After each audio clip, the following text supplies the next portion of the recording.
आत्मचिंतन जरूरी कहीं कौन पाई आपण माने समस्त कर्म आपणकर दैनंदिन कार्यक्रम सारिला परे आत्मचिंतन निजर मूल्यवान समय को देवे कहीं कारण कौन कारण जे आपणकर शरीर रे जदि आत्मा न थाए ताहले ही आपण सजीवरु निर्जीव हो ता अर्थ आपणकर जो इंद्रिय सब रही ताहा बलहीन हो जहाद्वारा कि आपण कौन प्रकार कार्य करें ना आपण जानी आपण चली जदि आत्मा द्वारा चली माने आत्मार बल द्वारा आपण चली निजस्व बल आपणकर नाही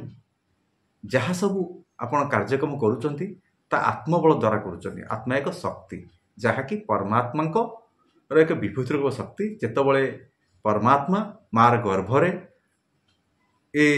जीवन दे थांती सृष्टि कर थांती मनुष्य को सेतबले आत्मा रूपक शक्ति से मनुष्य शरीर रे दे थांती। आपण जानिचंती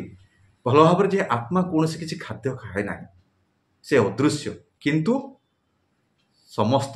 कर्म आत्मा द्वारा होता है ए शरीर द्वारा हो न था तेणु आत्मार जेपरी चिंतन आपण करेंगे सेपरी ही आपणकर आत्मतृप्ति मिल आत्मा शांति मिल आत्मतृप्ति जदि मिलला आत्मा शांति जदि आपन को मिलला ताहले ही आपण शांति आनंद रे जीवन काटिबे। किपरि आपण आत्मा शांति पाइबे जेतबले आत्म मंथन करिवे आत्मार चिंतन करिवे सेतबले परमात्माकर आविर्भाव निज शरीर भितर हो कारण आत्मचिंतन कले परमात्मा कृपा आसी थाए कारण आत्मा परमात्मा मिलन ही आनंद मिले व्यक्ति की बा मनुष्य को बिना आत्मचिंतन रे कौन से व्यक्ति को जगत रे शांति बा आनंद मिले ना। आत्मा को जो व्यक्ति जानी से निश्चित भाव में ही सत्मार्ग सत्कर्म एवं सद्भावना रही परमात्मा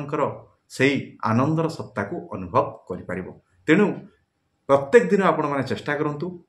आत्मा बाबद जानिबा आत्मार चिंतन करवा जहाद्वारा कि आपणकर आत्मशक्ति ऊर्ध्वगामी हम एवं आपण मध्य शांति रे रहिबे। तेणु प्रत्येक मनुष्यर आत्मचिंतन आवश्यकता रही।